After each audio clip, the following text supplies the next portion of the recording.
Hello, Sailor. It's your boy, Jack Slack, Fights Gone By podcast, coming at you on Monday, the 28th of October. Fresh off a weekend of Singaporean fights, and not the shady kind, mostly. All the timeliness of a Nate Diaz drug test exoneration. Everyone else is Neil Magny's results. I am the Nate Diaz test. I'm here well ahead of time. We'll talk all about that later in the week when we're talking about the UFC 244 card. Can have a good laugh about that. And just how ridiculous USADA is, full stop. But let's get into these fights, because they were fucking great. I'm in a great mood, because we had a load of great fights, and some people to be excited about, and then there's more to be excited about coming up this weekend. So I'm in a really good place. Let's talk about the main event first, because that's what everyone's going to be tuning in for. Damian Maia versus Ben Askren got a little bit of what everyone expected in this one. There were the people who were going, oh, that's going to be the best grappling match in MMA history. And then there were the people like me who are jaded as fuck and were like, that's going to be the worst kickboxing match in MMA history. And you got a bit of both. And to be honest, what I liked about it was that it was really good high-level grappling of two very different types meeting each other on the ground whenever they did, or in the clinch whenever they did. And then just two guys throwing leather the rest of the time. They didn't, it wasn't technically beautiful. I did say that Damian Maia's actually got some pop in his left straight, and you could see that snapping Ben Askren's head back a few times. But even Askren's striking was all right in this fight. He was using it more to get into clinches. He wasn't just diving after legs, which is ultimately a good development in his game. One thing you did see that was that he goes like right straight left hook or just left hook into a clinch with a collar tie, but he smashes his head into the opponent's face when he does it. And they were going, I don't know why Damian Maia's face is so red. And I was like, probably because Ben Askren's smashing his head into Damian Maia's face. Not complaining. The head position is a big thing in wrestling. And so the first round, most of the first round, most of the first second round were just the weird striking. But when they did hit the ground, it was awesome. Because Damian Maia has spent his recent UFC career using the single leg and coming up on the single leg from the bottom. But of course, Ben Askren is not only an elite wrestler, he's also the kind of wrestler who does scrambly shit off people holding onto a single leg. So Damian Maia pretty much eschewed the single leg completely in this fight. And when I say the single leg, I mean like the single leg, the dog fight, all the extended position, the forced knee cut, or whatever you want to call it, the Lucas Lech guard. All those usual things he does to come up on the leg and then take the opponent down from the bottom, gone, and we were back to a very sort of old school Damian Maia, which was, butterfly elevations and leg entanglements. And this, there were only about 4 ground exchanges in the fight, and 2 of them, including the finishing one, were butterfly guard stuff. Actually, 3 of them. Well, most of them. Anyway, the first time they hit the mat, Damian Maia, Askren's on top in the butterfly guard, and Maia begins to work on what is sometimes called a razor or a shaving arm lock or a reverse arm lock. It's the over-the-shoulder arm lock from butterfly guard. Marcelo Garcia was a master at it. Damian Maia's pretty good at it. But it's a great threat from that position. And he does it, and Ben immediately jumps up, and Maia shoots between his legs to pick up the single leg X position.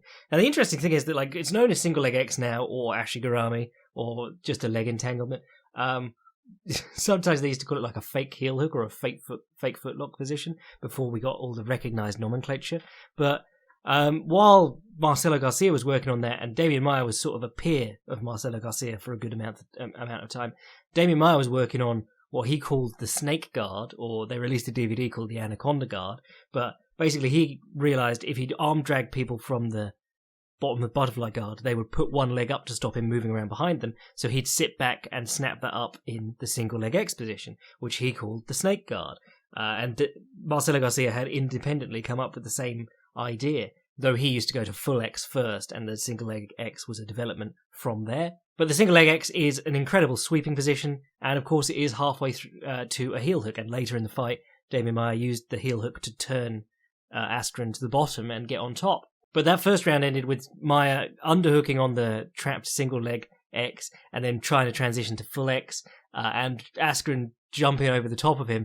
And it ended up in a position where Askren was on top in the sprawl, and Maia was underneath him, but with one of Ben's feet caught across the back of the other one at the toes. Really funky positions. Ben's takedowns were awesome, as they always are. There was one where he had basically a headlock, and Maia had an underhook. And you're going, what's he going to do from here? And he puts his near leg around Maia's and starts trying to trip him. And you're going, really? Because Maia's just going to come up on a single once you hit the mat, you'd think. But Maia stops, releases his grip to balance himself, and then Askren grabs an underhook on that same side and continues trying to take him down. It was pretty bloody... I think he switched to a single from there, but it was pretty bloody awesome. I was also impressed by the amount of wrist ties and things that Askren was getting at in the open, because you don't...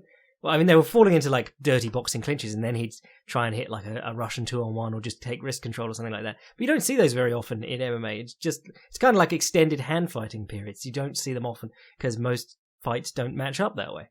But it was interesting watching Ben Askren play from the top against Maia and try and guard pass, because obviously he's a BJJ black belt. But the first round when he gets him down, he tries to do the same pass that Damian Maia does, where you basically walk their top knee across their bottom knee from butterfly guard.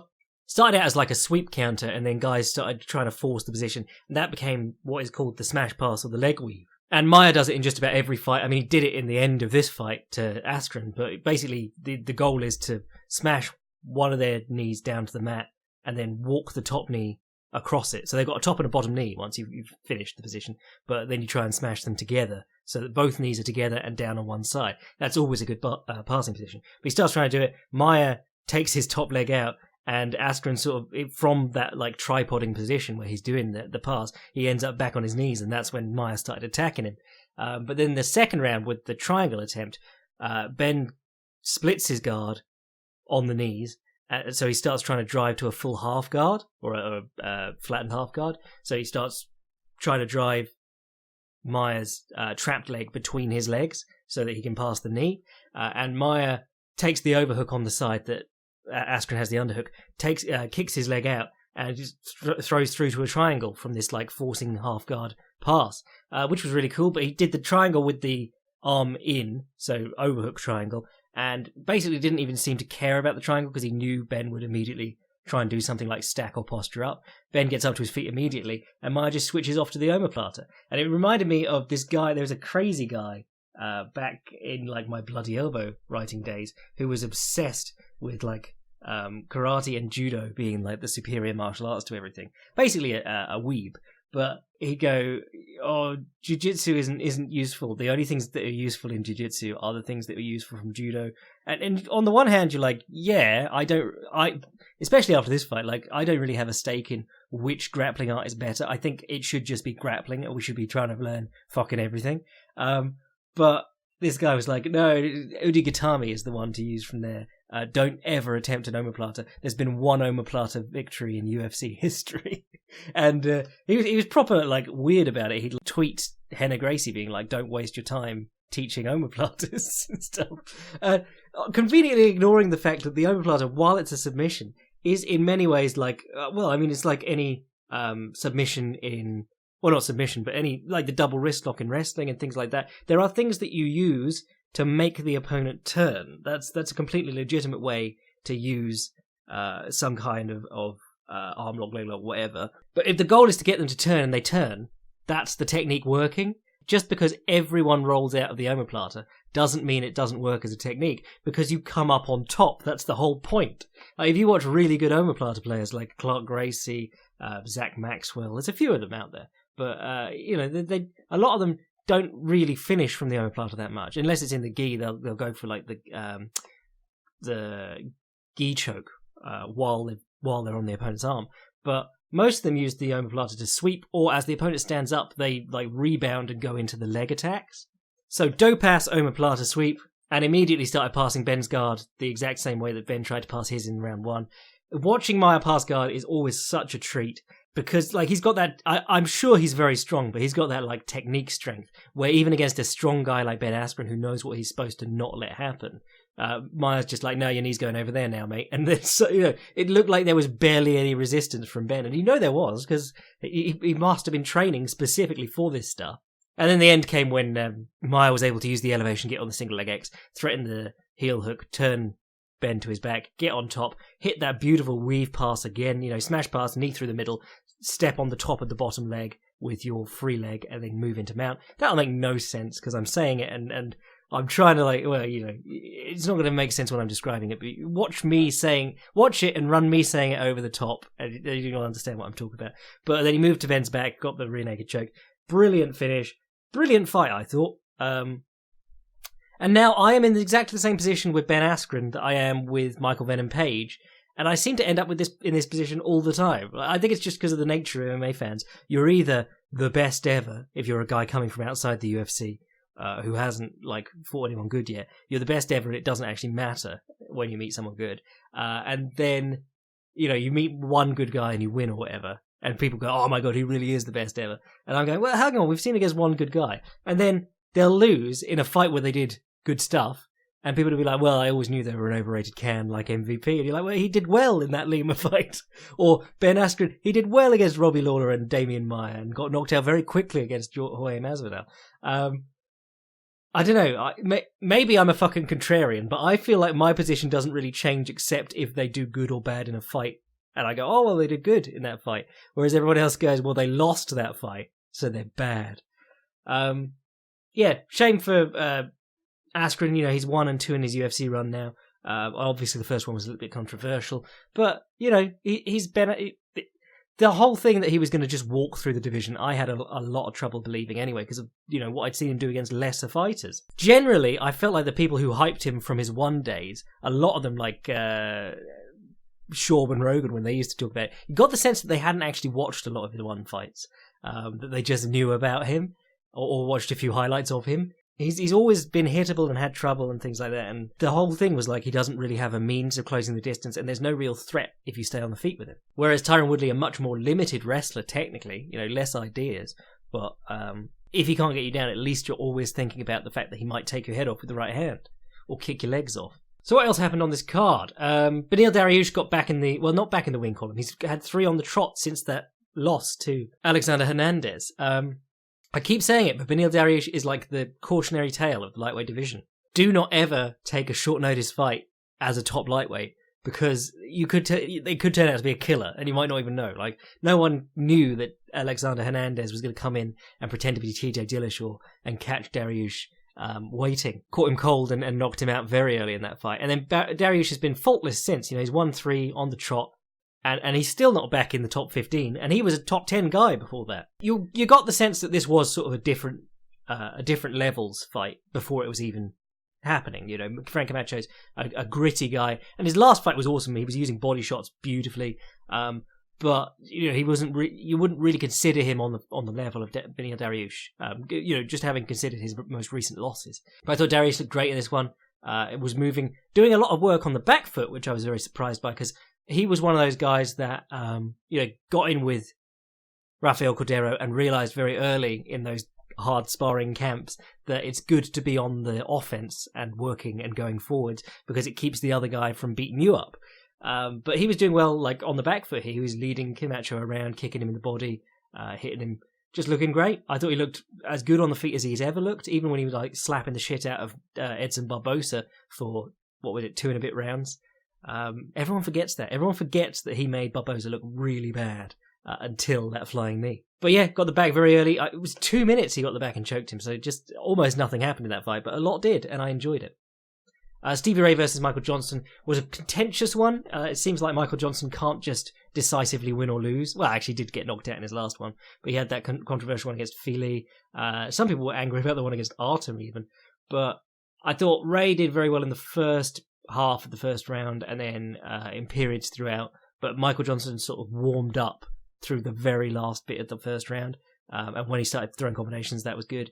I looked at I was on Facebook, and James Dillon had posted a photo of their whiteboard that they had when they were preparing for this fight, and it was things like use low kick, punch with him to accommodate hand speed disadvantage and things like that. It was all the stuff you saw him doing, and I thought it was good. The one thing I would have loved to see more from Stevie Ray was more body shots and getting them to them early, because Johnson was using them and they did seem to be having an effect. And really, if you want to compensate for a hand speed disadvantage or a foot speed disadvantage or any sort of speed disadvantage, you want the guy puffing. You certainly don't want to be slowing down even more against the fast guy. But decent scrap, I thought, all round. Cyril Gane came back. You're welcome for me getting him into the UFC by nagging.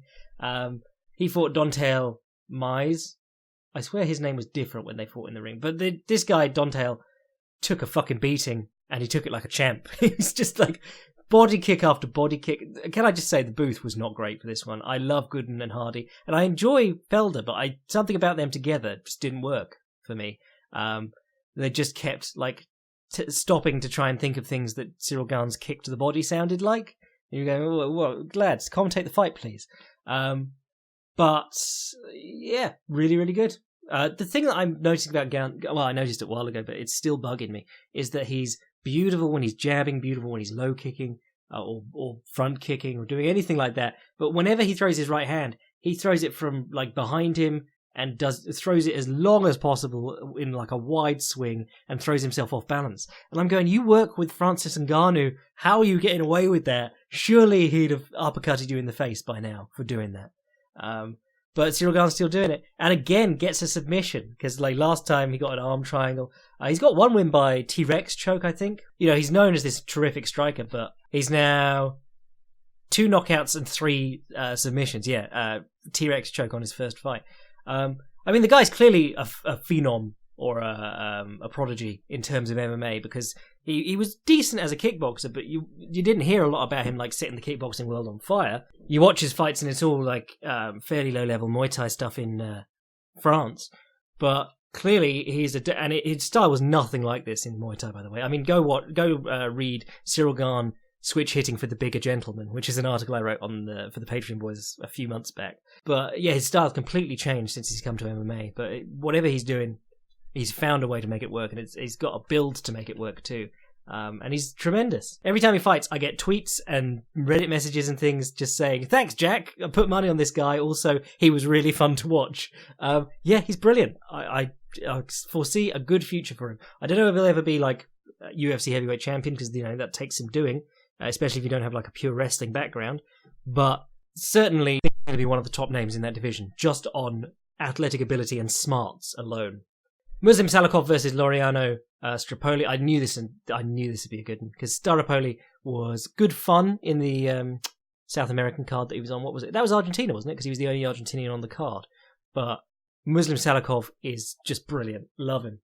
And this is weird, because like Muslim Salikhov, I remember years and years ago when I was looking into like Sanshao fighters who'd made the transition to MMA, and there weren't many doing well. And I saw Muslim Salikhov because I knew he'd had tremendous success in Sanshao. And he was, I think he was 2-1 at that time. So it was like 2012. And I was going, oh, well, that's not very exciting. And then through 2013, he took a couple of fights, and then he was off for most of 2014. So I just sort of like ignored him. But since then, he's put together this great record, came to the UFC, had a loss against Alex Garcia in his first fight. But in his last 3, he's absolutely found his legs. 2 knockouts, 1 just dominating decision in this one. And yeah, I mean, I guess it's just me being like, come on, get in MMA. Why is it not working in MMA? Do it more in MMA. Whereas these things take time. It takes time to adapt, even from a sport that's quite, you know, it's a form of MMA, basically, because it has wrestling and striking. But it takes some time to adapt, and he's really coming into his own now. But I'm going to have to do something on Salikhov, because I love his style of striking. It's gorge. And you got a couple of those kick catches that I said, you know, we didn't get to see him against Nordine Taleb, because I was like, oh, Master of Sanshao versus a guy who kicks all the time. You're going to see some cool kick catches and sweeps in this one. Nothing happened to that sort in that fight. But Staropoli threw some kicks, and Salikhov caught them and swept him off them a couple of times, which was nice. What I love about Salikhov is that really you can see his game broken down into parts. So he'll shoulder feint the jab, or he'll throw the jab, and then he'll shoulder feint the jab and step back. He does a little bounce back with both feet, so that he's a little bit safer from the low kick. Because if you just step back into a long stance, like, say, you know, Muhammad Ali would back in the day, so you drop away from the opponent in your stance, but leave the front foot out there, you know, you're leaving it there to be kicked. So he bounces back with both feet, and then basically he's working on whether the opponent follows him or doesn't. So he can bounce back, and then he'll come back with a low kick like he did against Nordine Taleb a load of times, or he'll bounce back and come out back with the right straight, or sometimes he'll even bounce back and then rebound off his back foot into a back kick, which is awesome to watch. But then he also has counters when he steps in, so sometimes he waits for the opponent to come to him, and he doesn't bounce back, he drops his level, and he throws the overhand across the top cross counter, beautiful stuff. Landed a combination off that in this one, but also just landed it several times on its own, and then went to the clinch. Hit a takedown, I think, in the third round off that cross counter. Just lovely stuff. And then he puts the opponent along the fence, and when they're moving one way or the other, he'll try and hit them the side they're going to. So round kicks to the body if they're moving towards his right side, wheel kicks and back kicks if they're moving towards his left side. And if they stand still, he'll step in and try and hit them with combinations. It's really good stuff. Just all round great.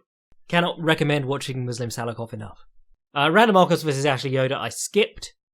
Rafael Fiziev versus Alex White, I watched, but I don't remember a lot of.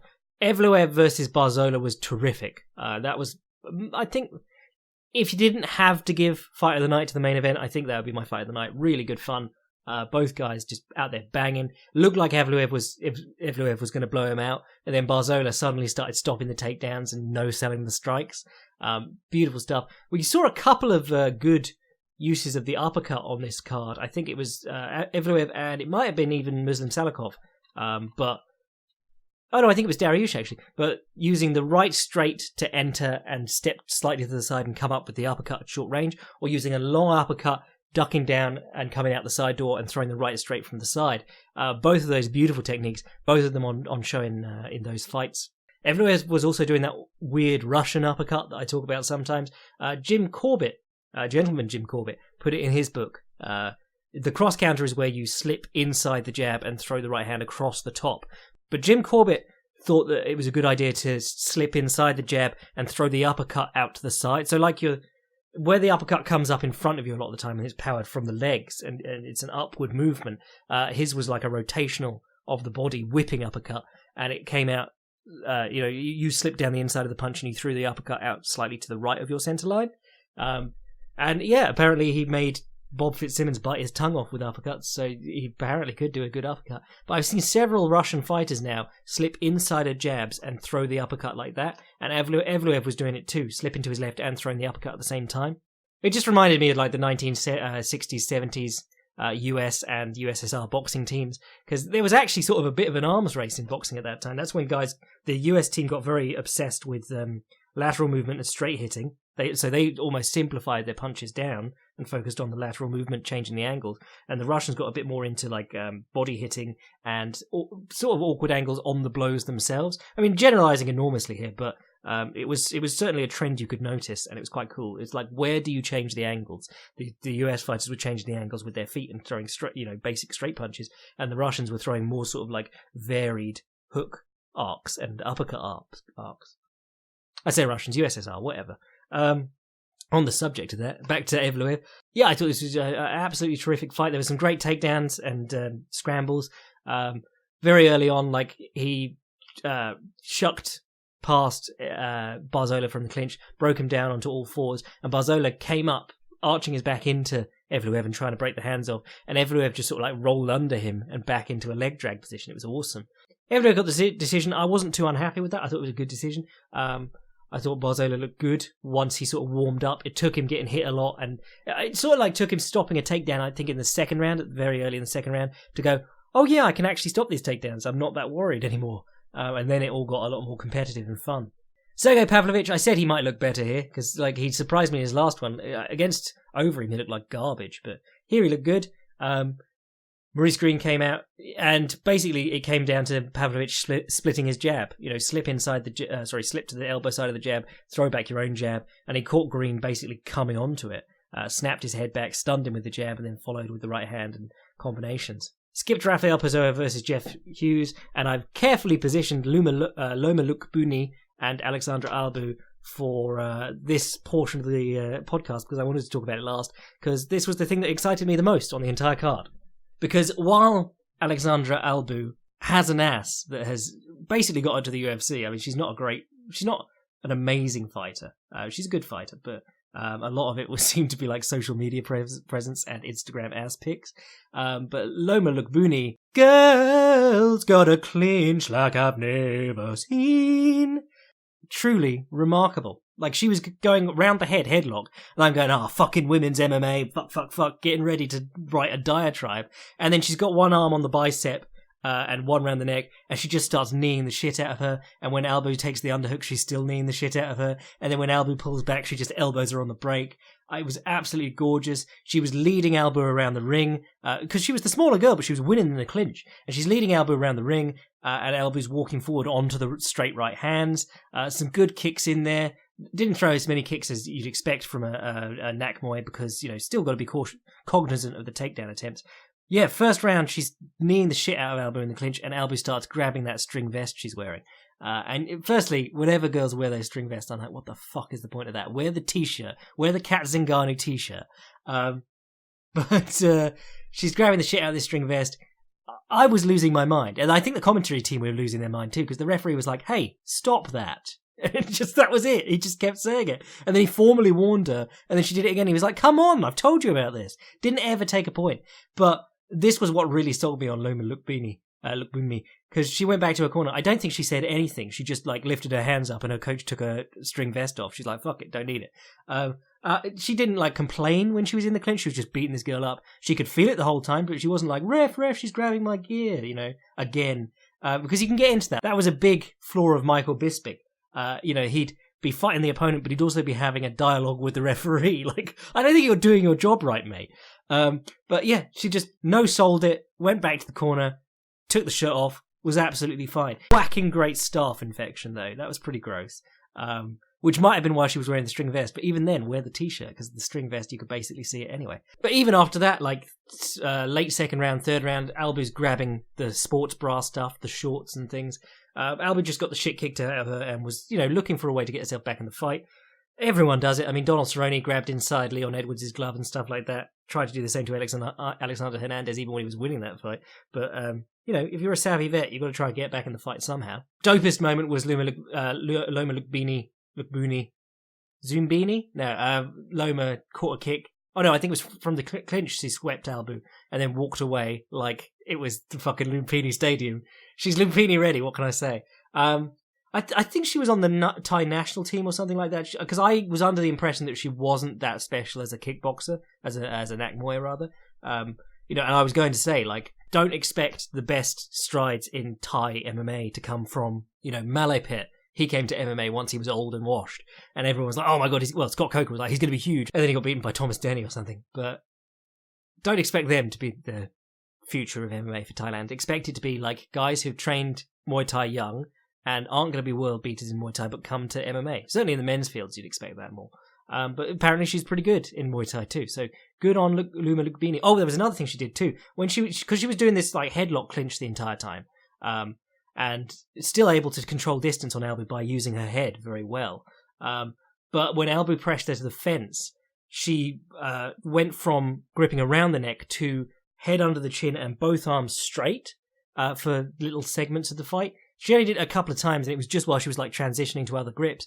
But it was something that I saw in one of Sylvie von Douglas Itu's amazing vlogs training sessions with various Thai legends. And one of them was showing her how to put your head under the opponent's chin and straighten the arms to make a vice around their head while you knee them. And it was really cool seeing that. I mean, this is what everyone's been waiting for. We've all been jizzing our pants going, well, no, the Thai nerds have been like, when a real Nakmoy gets to MMA. And yeah, fucking hell, she's doing it. What a legend. I have a new favourite women's strawweight. She'll probably lose her next fight because the opponent actually comes out and shoots doubles, but I'm still excited for her, regardless. What else went on? Oh, some shit went on. That's what happened. We have Bellator 231, yes, which was Mir versus Nelson 2. Nobody talked about it. Phil Davis won the fight he was supposed to against Carl Albrechtsen. Ed Roof got a close decision a split decision over Jason Jackson. Jake Hager kneed a guy in the groin twice, and got a no contest rather than a DQ because they had the AEW crew there live, and it's we got this thing, we're synergizing, please don't DQ this guy. It's such a bad look. Legendary bare knuckle boxer Beck Rollins lost by knee bar, which I haven't seen yet. And then Frank Mir versus Roy Nelson. Not only could Roy Nelson not beat the ghost of Mirko Krokop at this point, he can't beat the ghost of Frank Mir doing an impression of the ghost of Mirko Krokop. It was shit, don't watch it. Then there was Bellator 232, McDonald versus Lima 2. Yeah, this was pretty bad too. I mean, Patrick Mix beat Isaiah Chapman. That was good. Got his back. Suluev stretch. You're never going to complain about one of those. Kimbo Slice Jr. won a fight by elbows to the brainstem. And as always, there's idiots out being like, I think 2 or 3 of those were legal. And you're like, no, it's all illegal. And there's, some actual ref will come along and go, arced and 1 inch either side of the back. And you're just like, no, shut the fuck up. He elbowed him in the brainstem. Paul Daly versus Sadawad. Sadawad just looked petrified for long periods of this fight. One point he threw an overhand. Paul Daly slipped inside the overhand and came with a lead back elbow, like Anderson Silva, but on the counter. Sent Awad stumbling. And Mike Goldberg doesn't even pause reading off stats from Paul Daly's 2015 run. Fucking unbearable. Like, even if you try and watch Bellator, these guys make it so bad that you can't watch it. Between round 2, between round 1 and round 2 of that fight, Big John goes, "We got ourselves a fight," and then says some bollocks, and then goes, "We got ourselves a fight, Mike." And then Mike Goldberg says some bollocks, and then goes, "We got ourselves a fight." Like, all in the intonation that they hadn't heard each other, or that Big John hadn't heard the first time that he said it. It's just the worst on TV MMA-wise at the moment. It's just so bad. They got so much money. They got a DAZN deal. They got the Viacom deal. They've just sorted for life. They could run forever. And they still managed to be the worst promotion of all the major promotions. It's almost unwatchable. And the thing is that the things that make it unwatchable, I think, are part of what appeal to the kind of person who loves Bellator more than anything else. Like Big John and Goldie. We all realise that it's the worst booth ever assembled. But some people are just there clapping and going, And then Douglas Lima versus Rory McDonald. Douglas Lima finally gets his win over Rory McDonald, but Rory McDonald he looked really uncomfortable. Didn't do much of anything. Tried long takedowns from out in the open. All the stuff that we all talk about when we talk about Rory McDonald, how varied and how skilled he is in every area of the fight and mixes it all together. None of it just didn't go together at all. Really wasn't actually that good a fight. A lot didn't happen, more than anything. Right, let's do a couple of questions and then we'll get out of here for today. Hiya, Jack. Rather than make some Valentine jokes, I have a serious question for you. After last night's Bellator event, ever since the low calf kick took over the MMA world, it seems the high inside leg kick has nearly disappeared. When was the last time we saw someone use the kick as effectively as Mir did in his fight against Nelson? And why do you think we've seen it disappear almost completely? Is it a matter of strategy, effectiveness, something else, or a combination? Thanks for all the hard work you do. Love everything you do. Valentina Blessed from Ben. I think that while the commentary and things tend to focus on the effectiveness of the low calf kick as a weapon, paralyzing the leg or whatever it is that they say every single time it lands in the UFC, I think that's sort of overstated sometimes. Obviously it is enormously effective because it's not really a kick that's there too much in Muay Thai. It's there because of the longer stance, and it really does shut down the ankle. But I think that additionally, it's a very long-range weapon, whereas if you're throwing an inside low kick on the thigh, first, if you're doing it orthodox, you've got to do a step up and then give the opponent your leg. And if you're doing it southpaw, which is the more common one, if you're doing it closed guard versus open guard. If you're doing it open guard, so one of you southpaw, it's back leg into lead leg, and your lead leg stays planted the entire time. So it's a longer weapon. You've got more chance of getting away from them dropping on your leg or catching it. But also, I think don't underestimate the pain in the arse that is almost kicking people in the groin every time. Like Marlon Moraes was landing them on John Dodson. But then John Dodson keeps just running in every time you try and do anything, so you hit him straight in the cup. And then he goes, bleh, bleh, and does like the retching thing and then wags his finger like he's not going to tap out to Ric Flair's figure 4. It's a real consideration that you can kick dudes in the junk doing it. I do like to be honest, I think the inside low kick is tailor-made for a specific kind of opponent. And that's the kind, like Roy Nelson, who's going to step heavy on the lead leg and throw the overhand. If you watch like Boakau versus Mike Zambidis, another guy's going to get heavy on the front foot and throw bombs over the top. If you can use the kicking side arm as a bar as well, that works really well. Go throw it over the shoulder as a leverage guard to bar the overhand as you kick out the lead leg. And while I joked about Mir doing a Krokop impression, you remember that Krokop really didn't like kicking legs because he felt like if you kick someone in the head or the body, it only takes one to stop the fight, and those two play into each other so well. Kicking the legs, different distance generally for the kicks, unless they're standing very straight up and down. And also, if you kick a shin, you can break your foot or your shin, and then that's the fight over for you. Or at least you're going to be working at like half capacity. Which takes us on to one of the other wonderful things about the low kick. It's very hard to check. You might check it, but you're still going to get the bottom of the shin or the ankle even. There's no way to put a big shard of bone in the top bit of the shin just under the knee. That's what you really want a kick going into. Well, you don't really want to be kicked anywhere, if I'm honest. But if you're going to take a kick, you do it on the top portion of the shin where the bone is really strong. And also, if you feel there, it's not very sensitive compared to the middle of your shin, where even if you just jam your finger in hard enough, it feels pretty sensitive. One thing that it seems to be working for some dudes, but I really don't like looking at it, is when guys go low kick on the inside, because it's basically you're kicking shin into shin a lot of the time, unless you go really low and you kick the ankle. Yeah, really don't like that. But again, going back to the inside low kick, with everyone in longer stances, slightly more bladed because they like to throw their right hand with some oomph and they like to be able to move in that sort of style rather than standing up and down like a more Muay Thai / kickboxing style stance. With everyone standing like that, a lot of them are turned more towards, toed slightly more inwards. It's a lot easier if you're in a long stance to check kicks coming to the inside of the leg than it is to coming to the outside of the leg. Watch like a Conor McGregor or a Diaz fight. People who kick them on the inside of the leg tend to be checked more than people who kick them on the outside of the leg.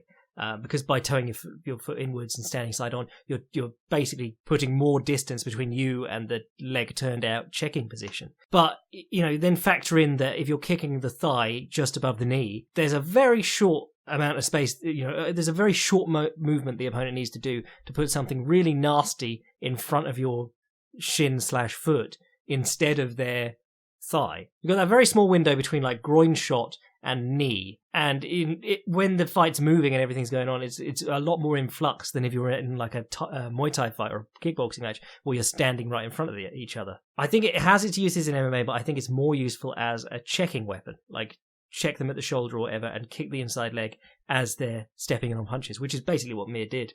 Cheers, Ben.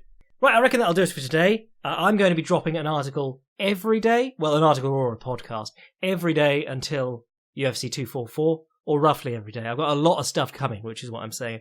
Mainly for the Patreon boys, I've got a couple of pieces up on Unibet. There's a Till versus Gastelum piece up on Unibet right now that you can read. There's going to be stuff coming on the Fight Primer for the rest of the days. So if you want to read that, get in on the Patreon. If you want to send an email to the podcast, fightsgonebypodcast@gmail.com. And if you want to see what I'm doing at any time, fightprimer.com. Did I already say that? I'll catch it in the edit. I'm your boy Jack Slack. Leg entanglements bless.